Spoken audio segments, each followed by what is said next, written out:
I have been caged in this place for too long, without prey, without bones, without blood! Until now. Humans!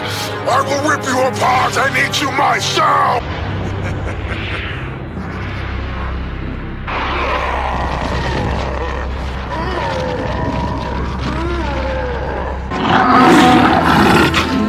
Whoa, somebody needs a breath mint. Hello everyone, this is Poohead189, and today we're going to be talking about demons and apparitions in the series Yu Yu Hakusho by Yoshihiro Togashi. Now, while demons make a large part of this series in both quantity and importance, they're actually rather simple in concept. The demons of Yu Yu Hakusho are creatures, sometimes monstrous and sometimes humanoid, that are native to the demon realm, or Makai, which is a separate reality from both Earth and the spirit realm, where the dead go to rest. Now, in the manga, they are called yokai, which does roughly translate to demon, though it's not entirely accurate. However, it does seem Yu Yu Hakusho's yokai seem to generally be malevolent or at least extremely violent, other than exceptional cases. Even, quote, good demons like Kurama, Hiei, Chu, Rinku, and Jin have absolutely no qualms about killing other demons and even humans, and most of the time they even enjoy it. Meanwhile, the only demon that seems to abhor violence in the series appears to be Yukina, who is a rare, gentle soul who even values the life of small animals. Although there are some demons like Juri who just don't really care about violence, but Yukina seems to be the only one that truly wants peace. Which just goes to show that while most demons are quite violent, there can be exceptions. Now, while the concept of them is likely introduced earlier, the first demon shown in the manga is in Chapter 18, when Yusuke catches the small imp demon that had been inhabiting a local crime boss and had begun extorting Kuwabara by threatening his kitten Aikichi. So, demons are not typically able to be seen by the normal human eye. This is very in line with traditional Japanese thought on yokai and an unseen realm called yukai, which is essentially a plane or a realm that is matched with ours, where yokai and kami travel and can see one another, and us, but we cannot see them. It's somewhat like the ring wraiths in Lord of the Rings being invisible under their cloaks, which is true actually, and when Frodo puts on the ring, he doesn't necessarily disappear entirely, he just becomes like a wraith and enters their realm, where the normal eye cannot see him, but spirits and wraiths, like the ring wraiths or Nazgul, can. It's a similar concept in Yu Yu Hakusho at least. Of course, there are exceptions, like if the human has keen spiritual senses like Kuwabara, or if the demon is inhabiting a human body like Kurama being Suichi. Now, demons are typically far stronger than humans, though some are very small and nimble. However, even the lowliest demon tend to be hulking and over 7 feet tall, able to break bones like snapping twigs. In fact, other than the vast uber monsters that inhabit the demon realm, usually the more brutish and monster-like a demon is, the weaker they are. It's the more human-looking demons that tend to be stronger, though of course, like I said, it's not a hard rule. There are some demons that are as big as shopping malls that are supposed to be super powerful. And as another exception, we do have human-like demons like Juri and Kodo and Yukina who aren't particularly strong, and there are a few monstrous demons in the Dark and Demon tournaments that can be considered quite monstrous and are also super strong. So again, there are plenty of exceptions. We also need to acknowledge that while demons tend to be quite ubiquitous and varied in appearance, sometimes it can be explained by various types and subtypes of demons. There are kurime, or ice demons, like Yukina, and the ice demons are half of Hiei's parentage. There are fire demons, the other half of his parentage. There are fox demons, Yoko, like Yoko Kurama. There are oni, which are ogres, and many, many others. Now, demons are classified by the administration of the spirit world with a letter system, ranging from E to S in rank. Sometimes the administration uses this to classify humans too, or people from the spirit realm, but since almost every human is as weak as the weakest E-class demon, this tends to be used mostly for demons.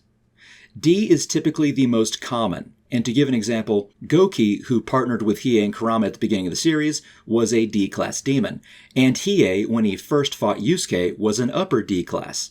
The highest, as I stated, is S-Class, and the strongest of them are called the Mazoku, whose powers are pretty much unrivaled in all three realms, except potentially for King Enma, Koenma's father, and King of the Spirit Realm.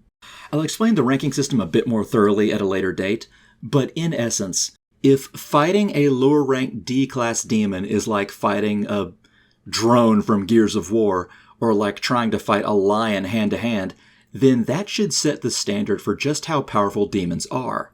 Like I said, when we first meet Hiei, Kurama, and Goki at the beginning of the series, Goki is slightly lower in power ranking than the other two, being a typical D-Class demon. However, he is also an Oni, or Japanese mythological ogre, and so he has a special transformation that allows him to be tougher than his usual class allows, which is likely why Hiei recruited him. And of course, Hiei and Kurama are upper D-Class when they are first introduced, and along with Goki, they were able to steal highly prized items from Spirit World, killing multiple guards and infiltrating deep into the locked fortress.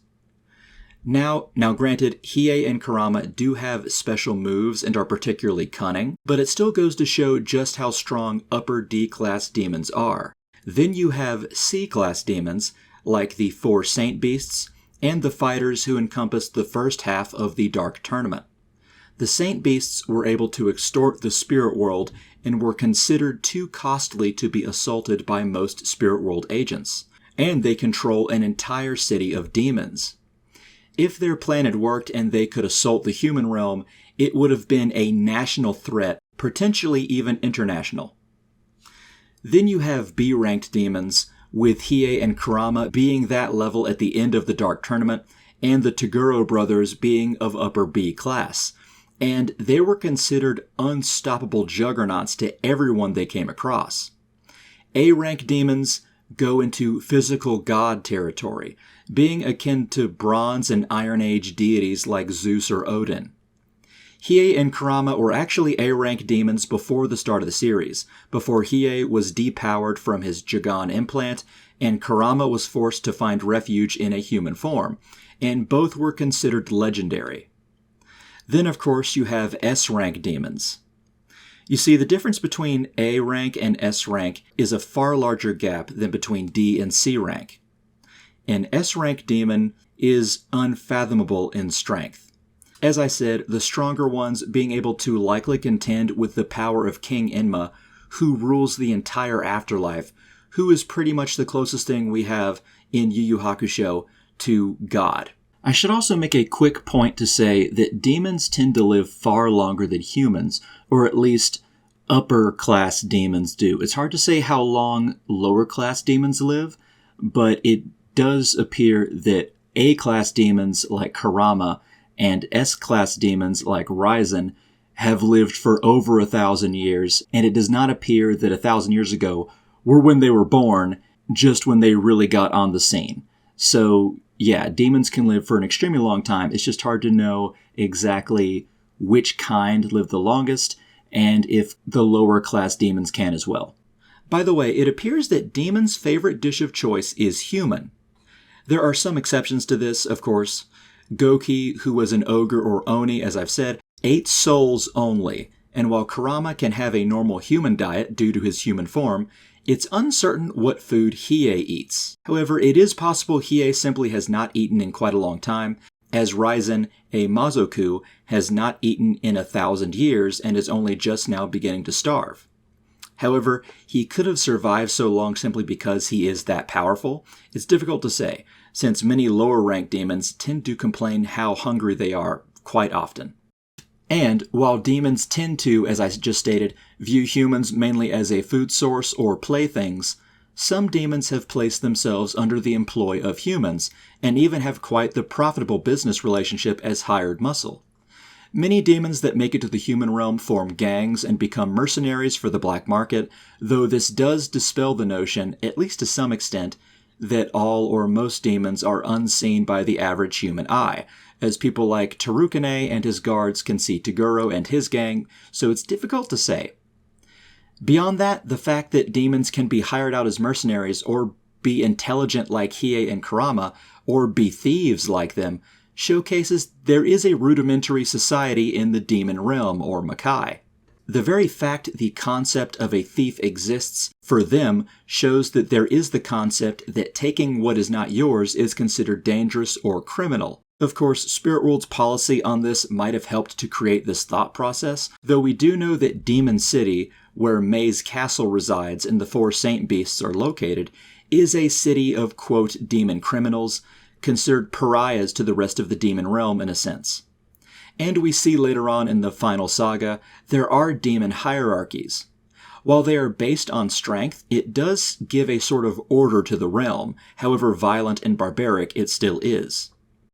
And finally, a brief explanation on demon energy. As I said in my spirit energy video, demon energy works very much the same way. Demons naturally have it, but it needs to be unlocked somehow if you wish to manipulate it and make it stronger, either by natural gift, training, or various other means. Now, demon energy is actually so much like spirit energy that in the anime, both the sub and the dub have sometimes mistaken demon energy for spirit energy from the dialogue. Although demon energy, while very similar, is also far more varied than spirit energy, with more techniques depending on the demon subspecies or the demon's training. Not only that, but it also seems to be more closely tied to magic than spirit energy, if Hiei summoning the Dragon of the Darkness Flame has anything to go by it. The type of demon you are can greatly affect the type of demonic energy and abilities one has, but at the end of the day, it seems almost as malleable as spirit energy, though there is a chance that it is slightly more specialized. For instance, Yusuke can learn a variety of different moves with basic Reiki or spirit energy, whereas it's difficult to tell if Kurama could learn a demon variation of the spirit gun. Of course, there are exceptions, even if that is the case, like the demon Rando, who stole and copied different techniques from 100 human masters to add to his collection. So just food for thought. However, that seems to be all the information we have today on demons. Hope you enjoyed the video. Please remember to like, share, and subscribe if you think I deserve it. And I am always welcoming people to join the Patreon or follow me on social media. Alright guys, thanks so much for watching. I hope you have a great one. Alright, see ya.